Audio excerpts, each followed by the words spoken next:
여호수아 이야기 오늘 5번째 시간으로 여호수아 11장 12장으로 우리가 싸움의 본질이라는 제목으로 한번 함께 2장을 정리해 봤으면 좋겠습니다. 지난 시간에 우리는 여호수아 9장 10장 함께 살폈거든요. 9장 10장 살피면서 우리가 생각나는 거 혹시 있으세요? 속임수 생각납니까? 속지 않는 신앙에 대해서 우리가 지난 시간에 나눴습니다. 감사합니다. 까먹어 주셔서 제가 오늘 해도 새롭게 하는 것 같아서 참 감사합니다. 기본 사람들이 낡은 옷을 입고 왔죠. 옷 곰팡이 난 떡, 그리고 막 가죽 부대가 헐었어요. 그러니까 누가 봐도 먼 여행을 한 사람처럼 보이는 거죠. 그래서 자기들을 먼 나라에서 온 사람처럼 꾸몄고, 그리고 먼 나라에서 왔다, 우리는 그저 당신들이 섬기는 하나님을 우리도 같이 섬기고 싶을 뿐이다, 뭐 이런 이야기를 하면서 이스라엘은 하나님께 여쭙지도 않은 채 언약을 맺어버립니다. 우리는 여기서 신앙의 중요한 원리를 배웠습니다. 문제는 몰라서 실수하는 게 아니라 하나님께 여쭙지 않아서 문제가 된다. 그러나 하나님은 이스라엘의 실수 때문에 그들을 버리지 않죠. 그렇게 하지 말라고 했는데도 그렇게 했어요. 그렇게 했으면은 이제 면이 없잖아요. 하나님이 버리셔도 할 말 없는데 그렇게 하지 말라 그랬는데도 그렇게 했어요. 했는데도 하나님 그들을 버리지 않으셨다. 참 우리 하나님이 속이 좋으세요. 저 같으면 그냥 버렸을 텐데 하나님이 오히려 그 실수까지 사용하셔서 승리하게 하셨고, 해와 달이 멈추는 놀라운 기적까지 베푸시죠. 결국 속지 않는 신앙이라는, 많이 아는 신앙이 아니라 끝까지 하나님께 여쭙고 의지하는 신앙이라는 사실을 우리가 배웁니다. 그래서 느헤미야 말씀을 우리가 마지막으로 나누면서 13장 속에 13번의 기도가 나오고, 잠깐 왕이 하문을 하고 그 하문에 대해서 답변하기 전에도 잠시 눈을 감고 하나님께 묵상을 하는 그런 우리의 쉬지 않고 기도함의 모범이 되는 그런 느헤미야처럼 저와 여러분도 그렇게 쉬지 않고 기도하는 삶을 살았으면 좋겠다는 생각이 듭니다. 오늘 본문은 여호수아 11장 12장인데요 여호수아 11장에 들어오면 분위기가 많이 달라지죠. 지금까지는 여리고성 싸워서 이겼죠. 아이성 우여곡절 끝에 어쨌든 이겼습니다. 기브온 같은 개별 전투 있었죠. 그래서 이제는 이스라엘 대적하면서 가나안 북부 왕들이 저거 그냥 두면 안 되겠다, 우리가 좀 어렵더라도 연합을 하자. 대대적인 가나안 땅 연합 작전이 펼쳐져요. 무려 몇 명의 왕들이 모였냐면 31명의 왕들이 모여서 연합 전쟁을 계획하는 거죠. 첫 번째 1절부터 9절까지의 내용은 이렇습니다. 싸움의 크기가 아니라 하나님이 중요하다. 싸움이 아무리 강대국이 몇 나라가 모여서 연합국을 이루든 그것은 문제가 되지 않습니다. 하나님이 중요한 거죠. 하솔 왕 야빈은 여러 왕들을 규합하죠. 성경은 그들의 규모를 이렇게 말해요. 11장 4절 같이 읽어보겠습니다. 주님, 눈을 떠 보게 하옵소서. 4절입니다. 시작. 그들이 그 모든 군대를 거느리고 나왔으니 백성이 많아 해변에 수많은 모래 같고 말과 병거도 심히 많았으며. 단순히 숫자 설명하는 게 아닙니다. 그렇죠? 이스라엘이 지금까지 만난 적 가운데 어쩌면 그 1세대들은 만났을지도 몰라요. 이집트 병사들을 맞닥뜨렸을 테니까. 근데 2세대 이스라엘 백성들은 이 정도의 규모는 아직까지 만난 적이 없어요. 여태까지 만난 대적들 속에 가장 많고 가장 강력한 적군들을 마주한 겁니다. 그런데 하나님은 그렇게 마주한 이스라엘 백성들에게 뭐라고 말씀하시냐면 11장 6절 한번 읽어볼게요. 11장 6절 시작. 여호와께서 여호수아에게 이르시되 그들로 말미암아 두려워하지 말라. 내일 이맘때에 내가 그들을 이스라엘 앞에 넘겨주어 몰살시키리니 너는 그들의 말 뒷발에 힘줄을 끊고 그들의 병거를 불사르라 하시니라. 여기서 중요한 게 있어요. 뭐냐?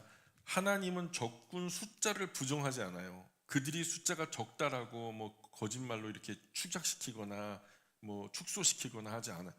그들이 많다는 거 인정합니다. 하나님은 적군 숫자 부정하지 않아요. 말이 많다, 병거가 많다, 그 사실 자체를 부정하지 않아요. 그러나 더 중요한 사실을 알려주는데 어떤 이야기를 하느냐? 내가 너에게 주겠다. 그들을 몰살시키겠다. 말 뒷발의 힘줄을 끊겠다. 병거를 불사르겠다. 여러분, 이 모든 말은 누가 할 수 있는 말이에요? 물론 하나님이 하는데 이 사람들보다 큰 존재가 아니면 이런 말을 감히 할 수 없죠. 그러니까 저는 이 말씀 읽으면서 제 풋노트에는 뭐라고 적었냐면 그보다 하나님이 더 크다라고 적었어요. 그러니까 그보다 내가 더 크다라고 하나님이 지금 말씀하는 거예요. 너희 봤지? 숫자 엄청 많지? 병거도 많지? 병마도 많지? 이 사람들하고 맞닥뜨려 싸우면 너희들 게임도 안 될 것 같지? 그러나 그보다 내가 더 크다, 이 말씀하시는 거거든요. 우리 인생도 그런 것 같아요. 어떤 사람은 병 때문에 두렵고, 어떤 사람은 자녀 때문에 두렵고, 또 어떤 사람은 경제적인 문제 때문에 두렵습니다. 사실 문제가 없어서 인생 앞에 담대한 게 아니잖아요.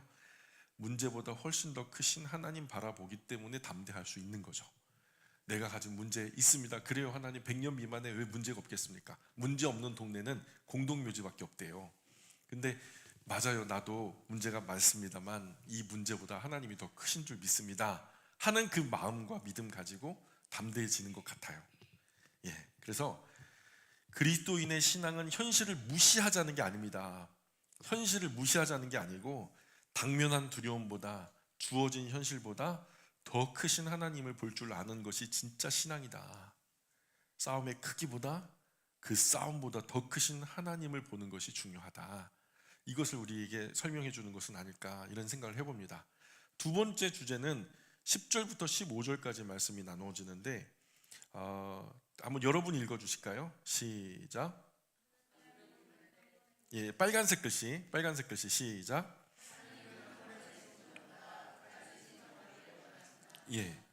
11장을 읽어보면 반복되는 표현이 있어요. 반복되는 표현이 뭐냐면, 여러분 여기서 한번 찾아보세요. 11장 15절 읽으시면서 11장 내에서 계속 반복되는 표현이 있는데 그거가 무엇일까 한번 생각해 보세요. 15절 시작.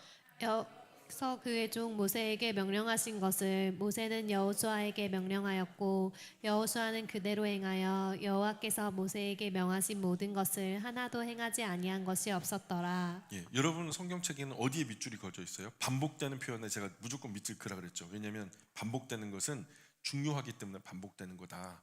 반복되는 것에 어디다가 밑줄 그시겠어요? 그렇죠. 그렇게 하면 아무도 못 알아들어요. 그죠? 두루뭉술하게 그대로 행하여, 그대로 행했다. 저는 거기에 밑줄이 그어져 있어요. 계속 11장에 내내 반복되는 것이 이거예요. 이 표현이 저는 핵심이라고 봐요. 사람들은 큰 승리를 좋아하죠. 그러나 하나님은 여호수아가 이끈 큰 승리보다 끝까지 순종하는 것을 지금 보고 계시는 것 같아요. 여호수아가 위대한 이유는 아주 특별한 전략가였기 때문이 아니라, 아니면은 모든 전쟁에 이끌고 나가서 다 승리하는 특별한 장수였기 때문이 아니라 하나님 말씀을 끝까지 순종함으로 지켜냈기 때문이다라는 생각이 듭니다. 정말 위대한 것은 이거예요. 처음에 여호수아가 두렵고 떨었던 거 기억하시죠? 하나님께서 그를 위로하시면서 강하고 담대하라 하셨죠. 내가 너와 함께 하겠다 하셨죠. 모세와 함께 있었던 것 같이 너와 함께 있겠다. 그 담대한 그 마음 가지고 뭐라 그랬어요? 앞장서 싸워라 그랬어요? 하나님의 말씀, 그 율법책을 내 곁에 떠나가지 않게 계속해서 그 말씀대로 순종하도록. 그래서 여호수아는 그것을 마음에 깊이 새긴 것 같아요. 그래서 하나님의 말씀 그대로 끝까지 순종하려고 노력하는 것이 여호수아입니다. 우리는 종종 결연한 각오하고 한 번은 순종을 해요. 그래요, 하나님 내가 은혜 받았으니까 이 정도는 할 수 있습니다 하면서 뭐 어금니 꽉 물고 한 번은 하죠. 예배 시간에 30분 일찍 오는 거. 다음 주에는 뭐 그대로 뭐 뻔해 번쩍 번데기죠 뭐. 근데 계속 순종하는 게 어려워요. 계속 순종하는 게. 한 번 기도하기는 쉬워요. 한 번 기도할 마음, 그 기분이 기도해야 될 것 같아. 또 봉사도 한 번 해요. 오늘 괜찮아, 컨디션 좋아, 오늘 봉사하면 좋은 날인 것 같아. 또 결단도 한 번은 해요. 한 번의 결단을 합니다. 그런데 오래 지속하지는 않아요. 계속하는 거. 그러나 우리 신앙은 순간의 열정보다 지속적인 순종이 중요하다는 거예요. 남은 평생 계속되는. 그래서 하나님은 화려한 시작보다 끝까지 가는 충성을 기뻐하시는 것 같아요. 끝까지 가는 충성. 여리고 하나 무너뜨렸다고 끝이 아니죠. 아이성 하나 이겼다고 끝이 아니죠. 남부 연합군이 이겼다고 이제 31명의 왕들 쳐서 이겼다고 끝이 아니죠. 하나님은 부분적 순종이 아니라 끝까지 순종하기를 원하시는 거죠. 그래서 세 번째 부분에 보면은 16절부터 23절까지 그렇게 해서 끝까지 순종함으로 무엇을 하기를 원하시느냐, 하나님만 좋다는 거냐, 그게 아니라 읽어볼게요. 세 번째 시작. 하나님은 한 번의 승리가 아니라 완전한 승리를 원하신다. 예, 끝까지 순종해야 완전한 승리를 거두죠. 우리의 장수는 누구예요? 우리의 대장은 누구예요? 하나님이죠. 하나님이 하자는 대로 끝까지 순종해야 진짜 끝이 정해진 완전한 승리를 거두는 거 아니겠습니까? 우리 23절 읽어볼게요. 23절 시작.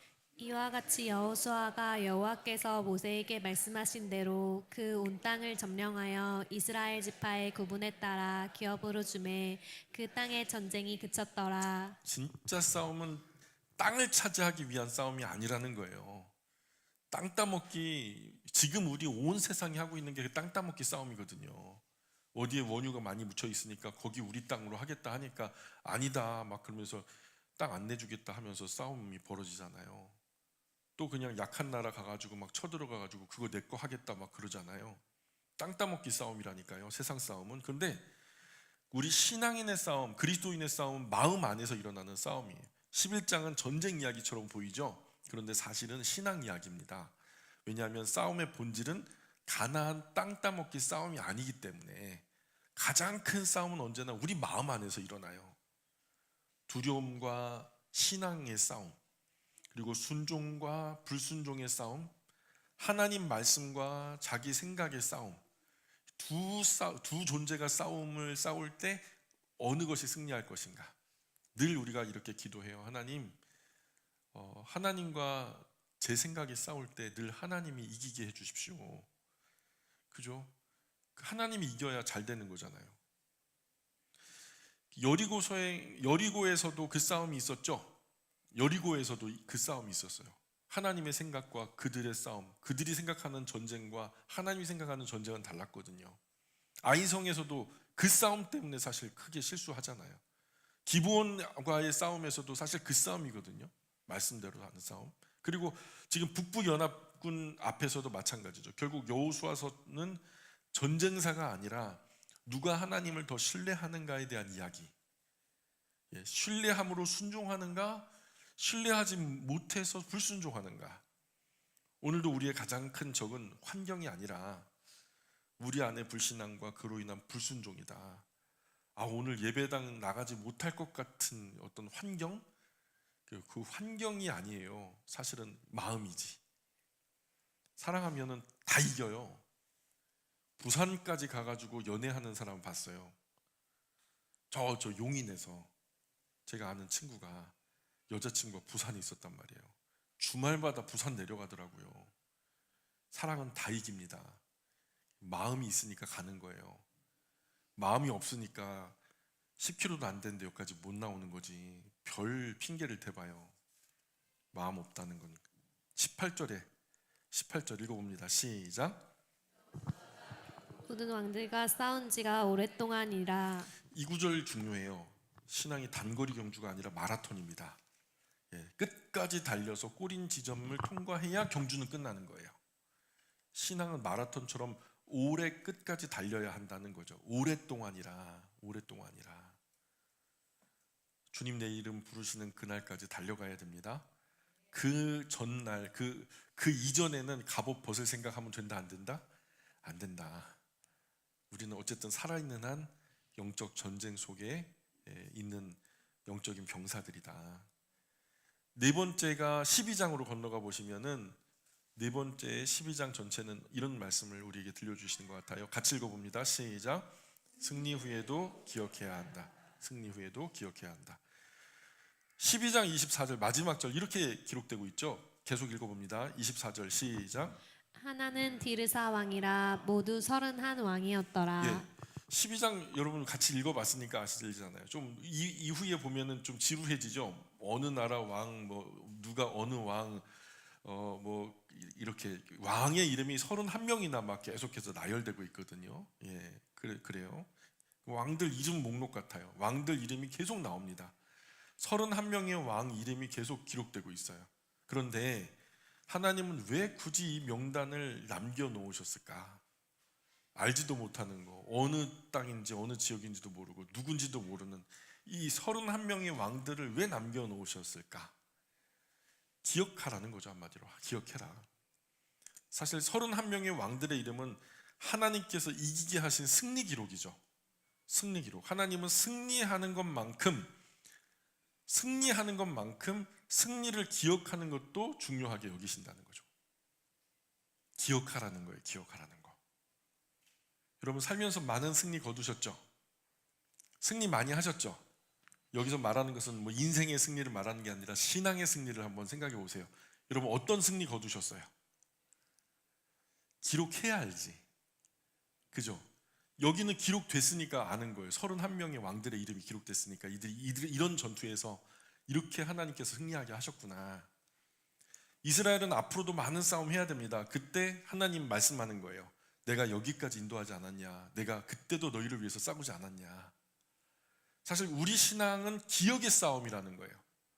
우리가 무너지는 이유는 대부분 하나님이 부재중이셔서가 아니라 하나님이 행하신 일들을 너무 쉽게 잊어버리니까. 하나님이 얼마나 크고 위대하신 분이신지 우리 인생을 통해서 계속 증명해 보여주셨거든요. 그럼 그만큼은 하나님을 인정해드리고 신뢰할 수 있어야 되는데 또 신뢰하지 못하는 이유는 과거 나를 승리케 하신 하나님을 잊어버렸기 때문에. 그래서 성경은 끊임없이 기억하래요. 절기를 만드신 것도 사실 기억하라는 얘기예요. 예수님도 이것을 행할 때마다 나를 기억해다오 그러잖아요. 그러니까 이것을 행할 때마다 나를 기억해다오 할 때 이것은 뭐예요?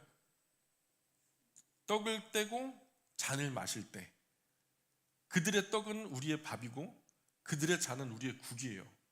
그러니까 밥 먹을 때마다 나를 기억해 달라는 얘기죠. 그러니까 삼시세끼 예수님을 기억해 달라는 얘기죠.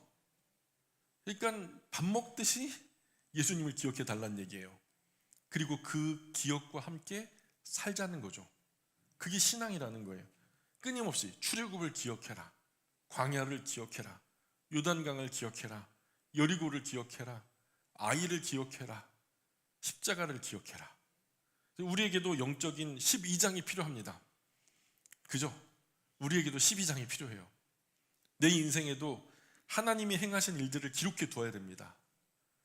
어떻게 내가 처음 신앙을 갖게 됐는지, 어떻게 나를 여기까지 인도하셨는지, 내가 아팠었을 때, 내가 참 어려웠을 때 그 어려움에서 어떻게 나를 건져주셨는지.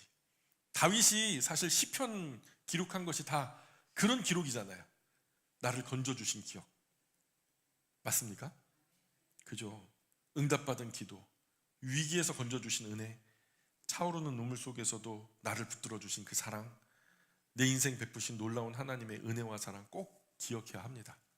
사랑하는 여러분, 오늘 여호수아 11장 12장은 싸움의 본질을 보여주고 있어요. 우리 신앙인들, 그리스도인들이 어떻게 싸워야 하는가를, 싸움의 본질을 가르쳐 준단 말이에요. 우리가 싸우는 진짜 대상은 사람이 아니고 환경도 아니고 우리 안에 있는 두려움과 싸우고 내 안에 있는 불신앙과 싸우고 나의 생각, 내 경험과 싸우고 끝까지 순종하지 못하게 만든 유혹과 싸워서 결국에는 하나님 말씀을 끝까지 순종함으로 이겨내는, 그리고 그 싸움의 승패는 개인의 능력이 아니라 우리 안에 하나님을 향한 참된 신뢰에서 결정된다라는 것을 우리가 좀 생각해 봅니다. 큰 적을 만났다고 두려워하지 마세요. 인생 살다가 내가 감당하지 못할 만큼 엄청나게 큰 태산 같은 문제가 밀물처럼 밀려오더라도 여러분, 우리 하나님은 세상 그 어떤 적보다 큽니다. 아멘. 다윗이요 골리앗 앞에 섰어요. 육척 장군 골리앗 앞에서도 당당히 설 수 있었던 건 골리앗보다 큰 하나님을 봤기 때문에. 또 오래 순종하는 것이 힘들다고 포기하지 마시기 바랍니다. 하나님은 끝까지 순종하는 사람을 통해서 일하십니다. 그리고 하나님께서 지금까지 우리에게 베푸신 은혜들을 꼭 잊지 마시고 기억하시기 바랍니다. 기억하는 사람은 감사해요. 맞습니까? 기억하니까 감사하죠. 감사하는 사람은 담대해집니다. 담대한 사람은요, 다시 싸울 수 있어요. 신앙에서 연승을 거둘 수 있어요. 다윗이 그랬듯이 나와 함께 하신 하나님을 기억하니까, 과거 골리앗하고 싸워서 이겼던 말도 안 되는 싸움을 기억하니까 그 무슨 전쟁에서 못 이기겠어요. 하나님은 그 모든 대적보다 크신 걸. 지금 내 삶의 가장 큰 싸움 뭡니까? 나는 당면한 문제를 크게 보고 있습니까? 하나님을 더 크게 보고 있습니까? 한 번에 순종하기로 결단했던 추억에 머물러 있습니까? 아니면 지금도 끝까지 순종하려고 몸부림치고 있습니까? 하나님께서 지금까지 내 삶에 행하신 일들을 얼마나 기억합니까? 그래서 다이어리가 필요하다니까요. 오늘 말씀 요약하자면 짧은 4가지 동사로 정리할 수 있어요. 두려워하지 마라. 두려워하지 마라. 싸움은 크기가 아니라 크신 하나님이 중요한 거다. 까짓 거. 두 번째, 끝까지 순종해라. 한 번 순종하는 것보다 끝까지 순종하기를 하나님 원하신다. 세 번째, 온전히 승리해라. 한 번 승리가 아니라 완전한 승리 원하신다. 기억해라. 승리 후에도 꼭 기억해야 된다. 싸움의 본질은 환경이 아니라 실제로 신앙입니다. 하나님을 신뢰하며 끝까지 순종하는 저와 여러분 되시기를 주님의 이름으로 축복합니다. 여기까지. 너무 짧고 좋죠? 여기까지 기도하겠습니다. 존귀하신 아버지 하나님, 오늘 여호수아 11장 12장 말씀 통해서 저희가 싸움의 본질이 무엇인지를 다시 한번 생각하게 하시니 고맙습니다. 저희는 살아가면서 크고 작은 싸움들을 만납니다. 때로는 눈앞에 놓인 현실이 너무 커 보이고 문제가 산처럼 높아 보여서 두려워할 때가 많습니다. 그러나 오늘 말씀 통해서 적의 크기가 아니라 하나님이 훨씬 더 크시다는 사실을 배우게 하시니 고맙습니다. 저희가 문제를 바라보기보다 문제만을 바라보다 낙심하는 사람이 아니라 문제보다 크신 하나님을 바라보는 참 신앙이 사람이 되게 하여 주옵소서. 여호수아가 하나님 말씀 하나도 빠짐없이 순종했던 것처럼 저희도 듣기만 하는 사람이 아니라 순종하는 사람 되게 하여 주옵소서. 한순간 뜨거웠다 식어버리는 신앙이 아니라 끝까지 충성하며 끝까지 순종하는 신앙을 허락하여 주옵소서. 저희 안에 있는 게으름과 교만과 불신앙을 다스려 주시고 끝까지 신앙의 길을 걸어갈 수 있는 힘과 은혜를 더하여 주옵소서. 또한 하나님께서 지금까지 베풀어 주신 은혜들을 잊지 않게 하여 주옵소서. 어려운 순간마다 건져주셨던 일, 또 눈물 가운데 위로해 주셨던 일, 길이 보이지 않을 때 인도하셨던 일들을 기억하게 하시고 내가 죽을 뻔했던 그 상황에서도 나를 다시 살려주신 그 기억함으로 감사하게 하시고 감사함으로 더욱 담대하게 하여 주옵소서. 저희의 남은 삶이 세상 방법이 아니라 하나님 방법 따르는 삶이 되게 하시고 저희 싸움이 결국 신앙의 승리로 마무리되게 하여 주옵소서. 앞으로도 저희가 어떤 전쟁을 치르든지 두려움보다 신앙을 선택하게 하시고 환경보다는 하나님을 바라보게 하시며 끝까지 순종함으로 승리하는 하나님의 자녀, 하나님 백성 되게 하여 주옵소서. 우리의 참 승리 되시는 우리 구주 예수님 이름 의지하여 기도합니다. 아멘.